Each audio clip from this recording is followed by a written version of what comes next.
بسم الله الرحمن الرحيم. اللهم صل على محمد وآل محمد. إخواني الكرام، تقبل الله الأعمال والطاعات إن شاء الله تعالى. أسأل الله أن يحفظكم ويرعاكم إنه سميع الدعاء.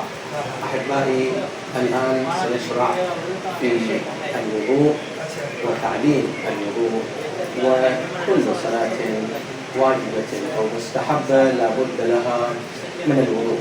والوضوء غسلتان ومسحتان. الغسلتان هي غسل الوجه من قصاص الشعر إلى الذقن طولا وما يحويه الوسطى والإبهام عرضا، وغسل اليد الغسلة الثانية غسل اليد من المرفق إلى نهاية الأصابع، غسل اليد اليمنى من المرفق إلى نهاية الأصابع، ثم غسل اليد اليسرى من المرفق إلى نهاية الأصابع، ثم مسح الرأس هكذا، ومسح الرجل اليمنى، ومن ثم مسح الرجل اليسرى. فالآن بإذن الله تعالى وبعد التوكل عليه نشرع الآن لنتوضأ أمامكم. جزاكم الله خير الجزاء. بسم الله.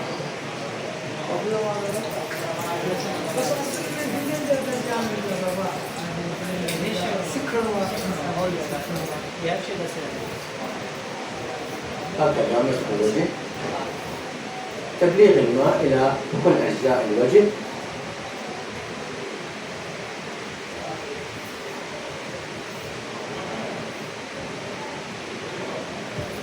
في هذه الصورة. الآن انتهى الوجه، ثم نأخذ ثم باليد اليمنى ونضعه في اليسرى ونغسل اليمنى، أو مباشرة أيضا لا إشكال في ذلك.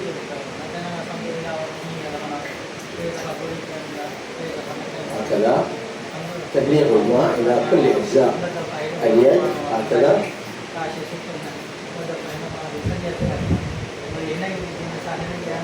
هكذا يصل الماء إلى كل أجزاء اليد بهذه الصورة من الأصابع هكذا. انتهت اليد اليمنى.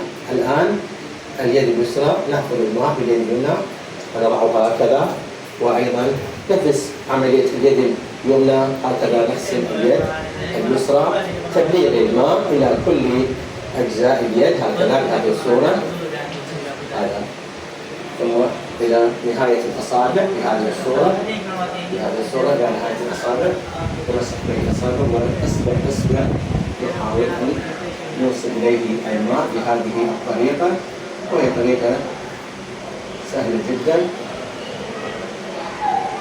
ثم نبدأ بمسح الرأس بنفس البلل هكذا. ثم بعد ذلك الرجل اليمنى نمسحها باليد اليمنى بنفس البلل، نمسح من أطراف الأصابع إلى الكعب هكذا، وبعد ذلك الرجل اليسرى أيضا نمسحها باليد اليسرى من بداية الأصابع إلى الكعبين بهذه الصورة. وبهذه الطريقة ينتهي هذا الوضوء. تقبل الله الأعمال إن شاء الله، ونسألكم الدعاء، ونسأل الله أن يحفظكم جميعا بحق محمد وآل محمد وبركاته وثواب.